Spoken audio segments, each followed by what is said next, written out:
Now, Swedish car maker Volvo has always been very ambitious when it came to electrification. It was the first to say that they would not make an internal combustion engine more than 2 litres, and then it was the company that then went forth and said that they will electrify everything. Now, in the local context, it's been a little bit sticky as far as the XC40 has been concerned, because since its introduction, it's only ever been available as the T5 all-wheel drive R-Design, which meant that it was a pure internal combustion model.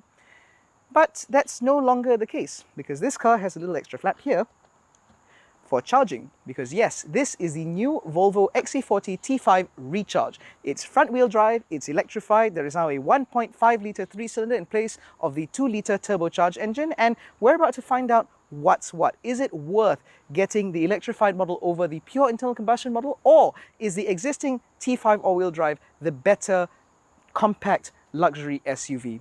My name is Ayman Abdullah, this is Malaysian Motoring, and this is our review of the new Volvo XC40 Recharge.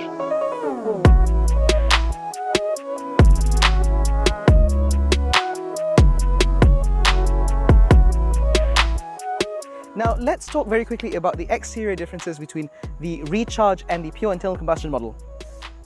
There are none. This is exactly the same as the XC40 T5 all-wheel drive. So you still get the same blacked out grille as part of the R-Design pack. You get full LED headlights with automatic high beam and cornering function. You get LED fog lights down there. You get large 5 double spoke dual tone alloy wheels wrapped in Pirelli P0 tires. You get the same very minimalist side with a very sort of boxy upright look to it, and a nice sort of kink towards the C-pillar where you actually get the Recharge badging there. Now, previously this car used to say R-Design where you have the trim level. Now it says Recharge because that's slightly more important. Now, the key difference obviously on this side is the existence of the charge port, but we'll talk about that in a second. We'll go to the rear where you get LED combination tail lights, by which I mean the LEDs are reserved only for the positioning lights. The brakes, indicators and reverse lights are all bulb.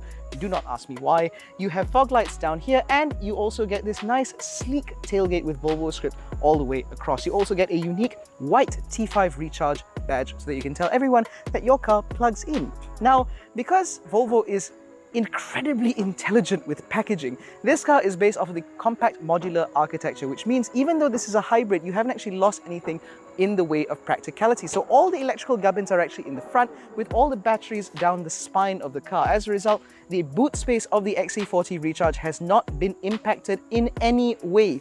Not only is it very large, there are also hooks down the side. You get little straps here in order to keep things in place. You get a little bit of a cubby here, a 12-volt socket, and you get underfloor storage, which is absolutely perfect for your charge cables. Admittedly, there is a little bit of a hump here, but that's not really that big of a deal because, again, you can put stuff down there. That also means you don't need to have a bag for your charge cables, unlike the S60 and S90 saloons. But, oh, this car also comes with a kick to open function, as that little illustrator demonstrates. I think it's on this side, if I'm not mistaken. No, something to that effect. Anyway, we'll demonstrate that in a second. In any case, we'll look inside because there's even more changes to talk about. Welcome to the interior of the XC40 Recharge, where you wouldn't be wrong if you thought it looked exactly the same. Now, you get the same sort of techno-style interior inlays with a little bit of ambient lighting. You still get the same 9-inch Sensus infotainment system. You still get the same digital instrument cluster with all of its various features. You still get the same leather and nubuck interior with R-Design seats, which means that they're very grippy down the side, very, very good in terms of both lumbar and side support. You also get the same leather-wrapped gear lever, the same leather-wrapped steering wheel with contrast stitching and perforated trim down here. Everything is literally the same. I cannot find a single thing in here that is different from the XC40 Recharge. It's only when you turn the car on do you realize that now, instead of PRD, there is now a B mode for the gear selector. That is for brake regen, where it increases the regenerative braking capabilities of this car in order to improve energy recapture when coasting just a little bit. Everything else is exactly the same, and that is both a good and bad thing. On one hand, there are customers who would like their hybrid vehicles to feel a bit more hybrid-y and a bit more special. And if you're that kind of person, then unfortunately this is not going to work for you. Volvo has made it very clear that all their cars should feel the same. And if you're the kind of person who feels that hybrid vehicles should not try to look so weird, you'll like this very much because it feels exactly the same as a regular XC40, except in terms of the way it drives, but let's not get ahead of ourselves. Now, in terms of the interior accoutrements, everything in here is very, very nice. Like I said, you get the same sensors infotainment system, which works brilliantly. It operates very quickly, it's very smooth and very intuitive. Obviously, you get Apple CarPlay and Android Auto. Unfortunately, they are both wired, but you do get a wireless charging pad down here and a couple of USB ports here. You also get another space here and some spaces here, but of course, because this car does have a battery, it does mean that interior practicality has been hampered ever so slightly, because now your center console space is rather shallow. You do still get a couple of cup holders, which is still a nice thing to have. You also get very, very, very large door bins. You can really stuff anything you want in there, and because the door pockets are so large, you can actually fit an iPad or even a 13-inch MacBook in here. Actually, you can probably fit a 15-inch MacBook in here. It's huge. You also get a couple of card holders down the side and buttons for both the boot opening as well as the fuel filler cap. So you just press it and it goes straight open. Really nice.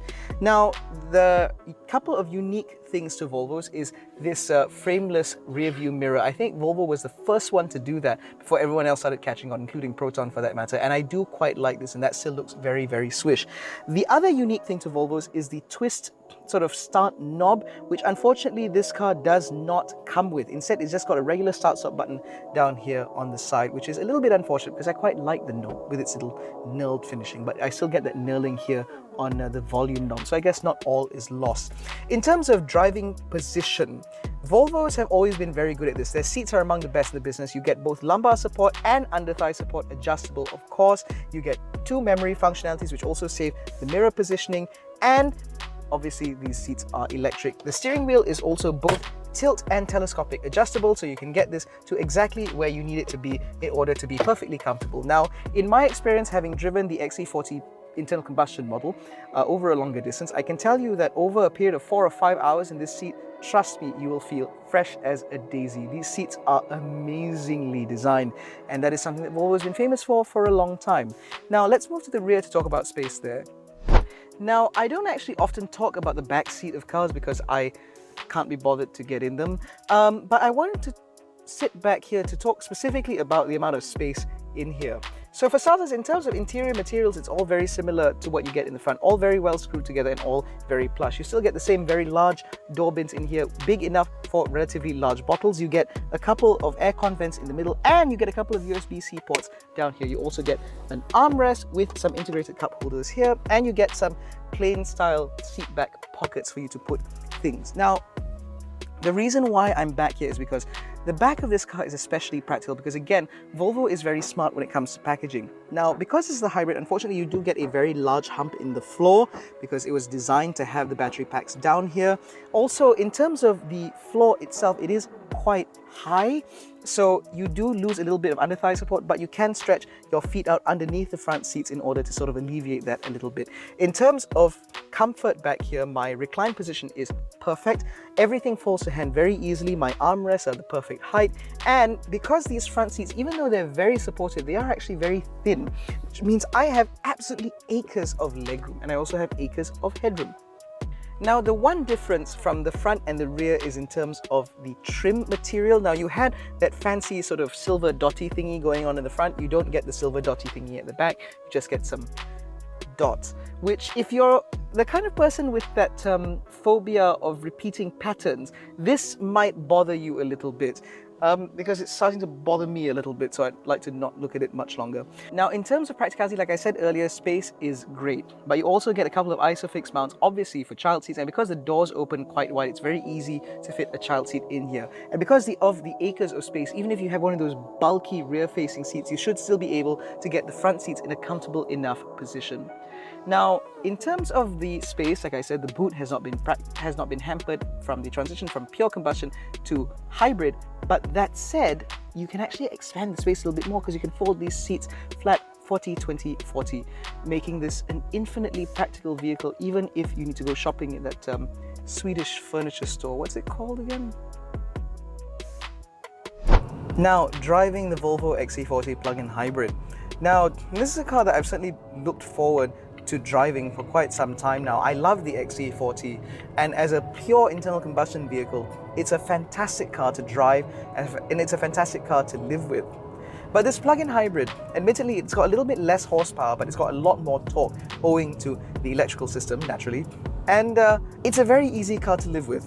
So let me explain. For starters, the 45-kilometer all-electric range, which can be replenished via a 3-pin socket in about 5 hours and replenished via a AC charger in about 3 hours, is a pretty easy thing to use. For starters, the fact that you don't need to have a charger at home, for example, really does save a lot of time, and it could save a lot of money for a lot of buyers, especially for those who live in condos like me, where the act of installing a charger would mean having to talk to management and having to possibly draw a 3-phase power supply all the way to your parking space. So if you want to go the plug-in hybrid route, this would be a much more affordable way to do so. It also means that ultimately these compact luxury SUVs are predominantly city cars, and so 45 kilometers of all-electric range means that you can do the majority of your commuting on electric power alone. That will help you reduce your fuel consumption, naturally, and it would also mean that a lot of your drive is done very quietly, which is, I know it doesn't sound like a lot, but trust me, it makes a huge difference. It also helps, of course, that this car comes with level 2 full semi-autonomy. So it's got things like adaptive cruise control, autonomous emergency braking, stop-start assist, which means it's got traffic jam assistant. I mentioned the blind spot monitoring. It also has collision avoidance assist, rear cross traffic alert, among other things. And so it does mean that in a traffic jam, the car can basically do most of the work for you. And it also means that when you're driving at higher speeds on the motorway, you can let pilot assist do the majority of the work. So lots of those minor adjustments when you're behind the wheel, for example, can be done by the car, which really does reduce strain. What also reduces strain is this cabin. So these seats, for example, Volvo makes fantastic seats, and the XC40 is no different. It takes away a lot of the strain sitting here, and I could sit in these seats for hours and hours on end without complaint. It also helps. The driving position in this car is absolutely fantastic, and the NVH levels in this car are also very impressively low. You get very little wind noise and very little road noise, even though this car runs on 19-inch Pirelli P0 tires. There's not a lot of noise intrusion into the cabin. What does intrude into the cabin ever so slightly, especially now as I'm stuck in traffic light, is the engine. So if you are like in a situation like I am now, where you have very little battery power, naturally the engine will kick on when you're idling. So when you're driving, this engine is very smooth. It comes in imperceptibly, and it's extremely quiet. You only ever hear it at very heavy throttle input. Aside from that, it remains very, very muted. But when you're idling like this, you don't hear the engine, but you can feel it. This 3-cylinder engine, I know Volvo has done a lot to try and reduce the amount of vibrations that come into the cabin. Volvo has a lot of experience doing this, but somehow there is still a bit of intrusion into the cabin, and that does detract a little bit from the sense of premiumness, as it were, within this interior. Of course, it's a niggle. Compare this to, say, this same engine in the PROTON X50, or indeed the 3-cylinder engine from Prodo Ativa. Naturally, those two cars are a bit harsher, they're a bit louder, and there's a bit more vibration through the cabin. But again, this is a premium car, and so I'd expect that to be completely eliminated.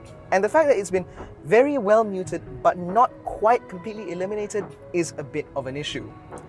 Another issue for me is charging. Well, Volvo will argue that 5 hours on a 3-pin plug, single-phase power supply is enough for most people, because yes, indeed, you're supposed to be charging this car while you sleep or while you're resting at home. It is a bit of an issue for me, because if I want to use a destination charger, for example, in a shopping mall, or a Charge EV charger that charges up to 22 kilowatts, this car does not charge up to 22 kilowatts. If I'm not mistaken, it only charges at a maximum of 7 kilowatts or something to that effect. And as a result of that, it meant that when I went to a destination charger the other day, which was capable of charging at speeds of up to 43 kilowatts via an AC Type 2 charger, I still had to sit there for 3 hours with about 20% battery, and that's a little bit irritating. For starters, a lot of these destination chargers have a strict 2-hour time limit, so you shouldn't be sitting there and sort of hogging the charger for very long. And it also means that even if there isn't this time limit, it just takes longer. If I'm sitting around for, say, a lunch meeting, that very rarely takes more than an hour and a half, and then I come back and my car is not fully charged, and that's annoying. It also means that if I were to go through the effort of installing a charger at home, it would take longer between charges. If I come home, plug my car in, go in, have a coffee, whatever, rest a little bit after work, and then want to go out for dinner, my car isn't fully charged. So that means I have to use the petrol engine a lot more often. So I've driven this car for about 400 kilometers. My video editor and I have shared it. So for 2 days, this car has been charged dutifully, and for 2 days it hasn't been. And as a result, it means that over 400 kilometers, we've done 6.3 liters per 100 kilometers, which is very far off of Volvo's claim of 2 liters per 100 kilometers, but naturally, we haven't been charging this car the way Volvo wants us to, so of course it's going to be a little bit more. 6.3 is still very commendable for a car like this, but it could be better, especially considering the fact that this is ultimately a plug-in hybrid. I won't complain though. I do feel that this setup is excellent for what it is. This is the only compact luxury SUV at the moment that offers plug-in hybrid capability. And so if you are the sort of person who can charge at home and or at the office, or regularly visits destinations that have chargers, and so you can make full use of this powertrain, then yes, this would be an excellent vehicle for you. This would also be a very easy car to recommend even if you can't charge, you drive mostly in town, because the smaller 1.5 litre engine in this car is very punchy and very powerful, and because it is an inherently smaller displacement, it does mean that it just takes a lot less fuel compared to the 2 litre 4-cylinder pure internal combustion model. That said though, if you drive or you spend a lot of time on motorways or at higher speed, if you commute a very, very long distance where it would easily exceed the 45 kilometers of claimed electric range that this car offers, then perhaps the pure internal combustion 2 litre R-Design XC40 would be a better fit for you. In any case though, this is still an excellent car. I would recommend this to town drivers, people looking to sort of ease into plugging in and charging a car, or for those looking to ease into the potential of having an EV in the future. I would also recommend this to people looking to get the maximum amount of space and practicality from their compact SUV, because this does offer a little bit more space both for people and things compared to its contemporaries. I would also recommend this to people looking for a vehicle like this and want the convenience of level 2 semi-autonomy, which this car does offer, which its competitors do not. Ultimately, this is a very good car. If you prefer driving, then perhaps the BMW X1 would be a better fit for you. If you prefer a little bit more flash for your cash, then perhaps the recently launched Mercedes-Benz GLA CKD would be a better fit for you. But to me, this Volvo XC40, both in Recharge and R-Design pure internal combustion, both of these cars offer excellent value, excellent capabilities, excellent NVH, and excellent safety. They're very easy vehicles to recommend, and they're very easy vehicles to fall for. I have recommended this car to several people before, and I will continue to do so in the future. It's very hard to find any one particular aspect where the competition does better than this. It's an absolute hat trick from Volvo. I love it. It's a great car, and I've certainly enjoyed my time with it. And that so concludes our review of the Volvo XC40 Recharge plug-in hybrid. If you enjoyed this video, please give it a thumbs up, subscribe to the channel, hit the little bell icon to stay notified every time we make a new upload. Don't forget to follow us on Facebook, Twitter and Instagram. All the links are in the description below. Thank you so much for watching. We'll catch you in the next one. Take care, stay safe, jangan bodoh.